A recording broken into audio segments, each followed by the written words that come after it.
दोस्तों साल था 1739 का, जब मुगल सम्राट मोहम्मद शाह रंगीला दिल्ली की गद्दी पर बैठा था और वह अपने शाही महल में नाच गाना और शेर व शायरी और रंगीलियों में डूबा हुआ था। लेकिन उसे क्या पता था कि एक साया दूर ईरान की सरहद से दिल्ली की ओर बढ़ रहा था, जो भारत के इतिहास में कत्लेआम और लूट का दूसरा नाम बन जाएगा। उसका नाम था नादिर शाह। जी हाँ दोस्तों, हम उसी नादिर शाह की बात कर रहे हैं जिसने भारत की राजधानी दिल्ली को लूटा। दोस्तों कहा जाता है कि नादिर शाह के लिए भारत एक देश नहीं था, बल्कि उसके लिए एक खजाना था, क्योंकि कोहिनूर हीरा और मयूर सिंहासन और मुगलों की दौलत सब कुछ उसकी नजरों में थी।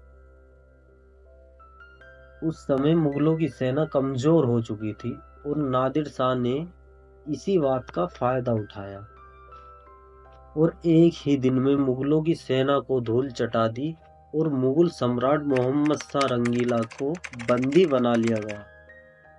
जब नादिर शाह ने दिल्ली में प्रवेश किया तो पूरी दिल्ली में खामोशी छा गई। लोग हैरान थे कि ये शांति है या तूफान के आने से पहले की चुप्पी। नादिर शाह के सैनिक दिल्ली के बाजारों और गलियों में फैल चुके थे और दिल्ली डरी हुई थी। उसी समय एक छोटी सी मुठभेड़ में कुछ फारसी सैनिक मारे गए। बस फिर क्या था, नादिर शाह ने हुक्म दे दिया कि दिल्ली को जला दो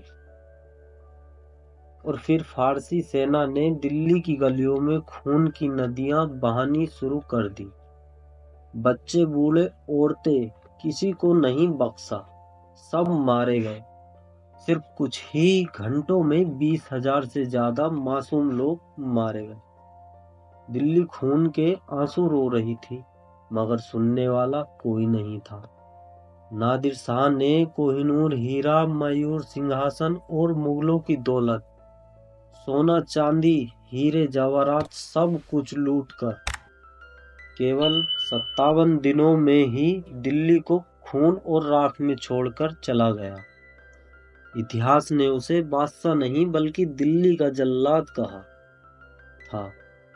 और आज भी जब दिल्ली में हवाएं चलती हैं तो नादिर शाह के उस कत्लेआम की चीखें कहीं न कहीं अब भी सुनाई देती हैं।